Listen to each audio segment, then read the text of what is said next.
ஓம் நம சிவாய.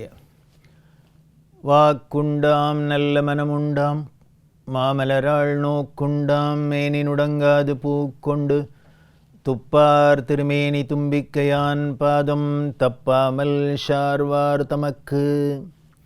அரண்நாமம் 1000 ஒரு பிரமாண நூல்கள் அப்படின்னு சொல்லக்கூடிய ஆதார நூல்களாக இருக்கக்கூடிய வேதம், அதுக்கு உண்டான அங்கங்கள், உப அங்கம், அதுக்கப்புறம் இன்னும் பல சாஸ்திர வடிவம், இதெல்லாமும் அந்த சிவபெருமானோட வடிவம்.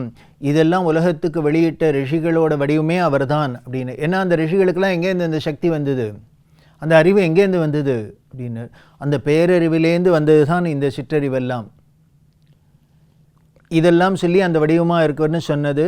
அடுத்தது 401வது திருநாமம் ஓம் நிஷாகராய நமஹா அப்படின்னு சொல்லியிருக்கு. நிஷாகரன் அப்படின்னு சந்திரனுக்கும் ஒரு பேர். அதாவது இரவில் தான் அவரோட வெளிச்சம் முழுக்கலும் வரதே எல்லாம் உலாவரத்தினால.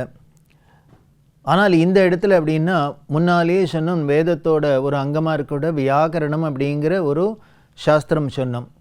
அதில் சந்திர வியாக்கரணம் அப்படின்னு ஒரு வகை, அதை செஞ்ச ரிஷி வடிவினர் அப்படின்னு இங்கே பொருள் சொல்லப்படுறது. இதுக்கு முன்னால் கௌதமர் நியாயசாஸ்திரம் என கௌதமர்னு சொன்னாப்புல இந்த சந்திர வியாக்கரணம் அப்படிங்கிற இந்த நூலை கொடுத்த ரிஷி அப்படிங்கிறதுனால நிஷாகராய நமஹானும் சொல்லியிருக்கு. அடுத்தது 402வது திருநாமம் ஓம் தம்பாய நமஹா அப்படின்னு இருக்கு. இதோட பொருள் எதிரிகளை அடக்குபவர், எதிரிகளை அடக்கிறவர் அப்படின்னு அர்த்தம். இவரோட பெருமைக்கு இவரோட வீர தீர செயல்கள்லேருந்தே தெரியுறது, எதிரிகளெல்லாம் எப்படி அடக்கி ஒடுக்கியிருக்கார் அப்படின்னு தெரியுது. அதனால தம்பாய நமஹா அப்படின்னு சொல்கிறது. அடுத்த 403வது திருநாமம் என்ன உடனே சொல்கிறதுன்னர் ஓம் அதம்பாய நமஹா அப்படிங்கிறது. இதோட பொருள் என்னன்னார், இவரை அடக்கிறதுக்கு யாரும் இல்லாதவர்னு அர்த்தம். முதல் நாமத்தில் என்ன சொல்லித்து, எல்லாரையும் எதிரிகளை இவர் அடக்கக்கூடியவர் அப்படின்னு சொல்லித்து, அடுத்த நாமமே என்ன சொல்கிறது அப்படின்னர், இவர் அடக்கிறதுக்கு ஒத்தனும் இல்லைப்பா அப்படிங்கிறது. அப்படின்னா சர்வ வலிமை, சர்வ சக்தன் அப்படின்னு அர்த்தம். இவரோட வலிமையினால், இவரோட சக்தியினால் எல்லாரையும் அடக்குவரே வழிய இவரை அடக்கிறதுக்குன்னு ஒரு சக்தி கிடையாது. அப்படி இவரை அடக்கணும் அப்படின்னா இவரோட மிஞ்சின சக்தியாக இருந்தால் தானே முடியும். அப்படி ஒன்றும் கிடையவே கிடையாது. அந்த பரம்பொருளுக்கு மேலே ஏதான ஒரு பொருள் உண்டா? இல்லை. அதனால் அதம்பாய நமஹா, தம்மை அடக்கிறதுக்கு யாரும் இல்லாதவர் அப்படின்னு. அடுத்த 404வது திருநாமம் ஓம் வைதம்பாய நமஹா அப்படின்னு இருக்கு. வைதம்பன் அப்படின்னாக்க டம்பம் இல்லாதவர்களுக்கு பிரியமானவர், விரும்புகிறவர் அப்படின்னு அர்த்தம். அது என்ன டம்பம் அப்படின்னா வேறு ஒன்றும் இல்லை, தான் செய்கிற ஒரு நல்ல காரியத்தை, ஒரு தர்மத்தை விளம்பரம் செய்கிறவருக்கு தான் டம்பம்னு பேர். இது நமக்கு ரொம்ப பரிச்சயமான விஷயந்தான்னு சொல்லலாம், ரொம்ப பழகின விஷயம். அப்படின்னா எந்த ஒரு விஷயத்தை எங்கே ஒரு நம்ம 10 ரூபா டொனேஷன் கொடுத்தா கூட சரி, அதை உடனே நம்ம என்ன பண்ணுறோம், கல்வெட்டில் நம்ம பேரை போட்டு அத்தை பண்ணி இத்தை பண்ணி இதெல்லாம் பண்ணிக்கிறோம் இல்லையா, இதெல்லாம் டம்பம்னு பேர். தான் செய்கிற நல்ல காரியத்தை பிரச்சாரம் பண்ணுறது, விளம்பரப்படுத்துறது, அந்த விளம்பரப்படுத்துறது தான் டம்ப செயல். அப்படி பண்ணாதவர்களுக்கு ரொம்ப பிரியமானவர், அல்லது அந்த பண்ணாதவர்களை இவர் ரொம்ப விரும்புகிறவர் அப்படின்னு ரெண்டும் எடுத்துக்கலாம்.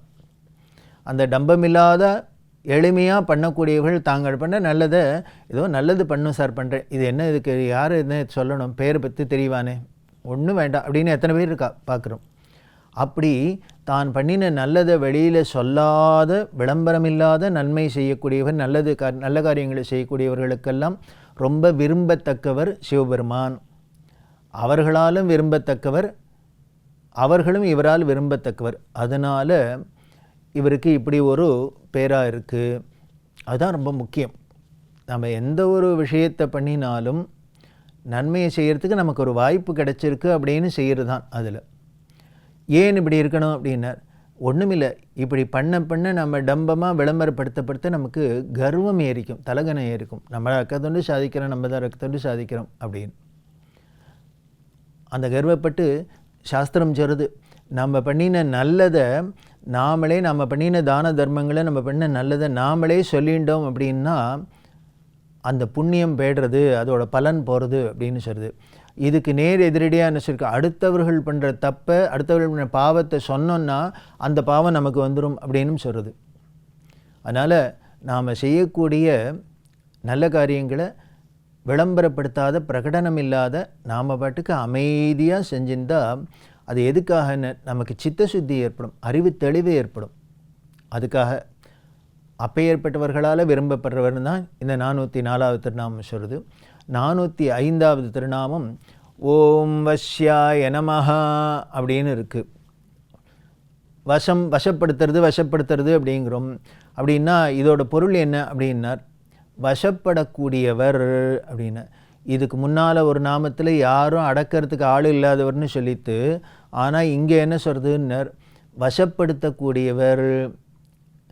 அவர் எல்லாரையும் வசப்படுத்துவர்னு ஒரு பொருள். இவர் அடுத்தவர்களுக்கும் வசமாவர், வசப்பட்டுடுவர் அப்படின்னர். எதுக்கு வசப்படுவர்னர், பக்திக்கு, அன்பிற்கு வசப்படக்கூடியவர், பக்திக்கு வசப்படக்கூடியவர், பக்திங்கிற வலைக்குள்ளே கட்டுப்படக்கூடியவர்.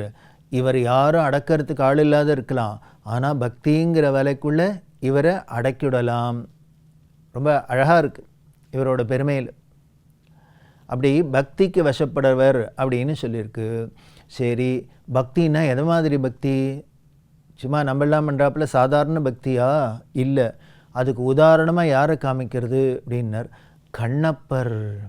கண்ணப்ப நாயனாரை சொல்கிறாரே, கண்ணப்பர் பண்ணின பக்தியை பார்த்துட்டு அதுக்கப்புறம் என்னோட பக்தியை அந்த ஆண்டவன் ஏற்றுன்னு என்னையும் பக்தனா ஏற்றுப்பறான்னு கேட்குறார் ஒருத்தர். கண்ணப்பன் பண்ணின பக்தியை பார்த்த சிவபெருமான் அப்புறம் நம்மளோட பக்தியில் இருக்கிறதுலே நம்ம வசந்தது ஒன்று பார்த்துட்டோம் அப்படின்னா அதுக்கப்புறம் என்ன, அவன் பண்ணாப்புல அதுக்கும் சம்மந்தமே இல்லை, பொய்யா நீ அப்படின்னு நம்மளை அலட்சியப்படுத்தலாமோ இல்லையோ? அப்படி பண்ணுவரா அப்படின்னா, அந்த பக்தர்களில் என்ன அப்படின்னர், தலை சிறந்தவன் பக்த சிரேஷ்டனா ஆனானே, ஆச்சரியமாக இருக்கே அப்படின்னு சொல்லிட்டு, அப்படின்னா அப்பேற்பட்ட அந்த தீவிர பக்தி எதைத்தான் சாதிக்காதுன்னு சொல்லி ஆச்சரியப்படுறவர் யாருன்னா ஆதிசங்கரர். சிவானந்த லஹரி அப்படிங்கிற அந்த சிவன் பெருமான் மேலே இருக்கிற அந்த ஸ்லோகத்தில் ஒரு ஸ்லோகத்தில் சொல்கிறார், ஆச்சரியமாக இருக்குது, பக்தி என்னதான் பண்ணாது, பக்தி கிம் ந கரோத்யஹோ, இதை எதைத்தான் பண்ணாது அப்படிங்கிறார்.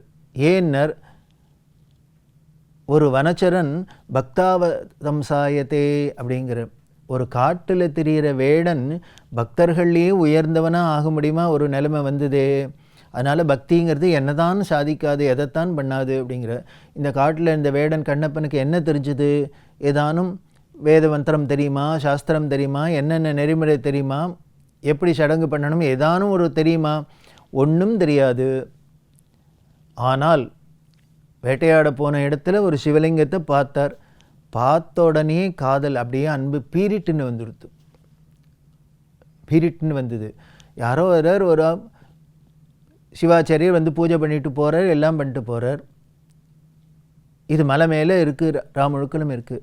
அதை பார்த்த இந்த திண்ணன்கிற கண்ணப்பருக்கு வேடனுக்கு என்ன பண்ணித்துன்னார், அவ்வளவுதான் பக்தி வந்துடுத்து.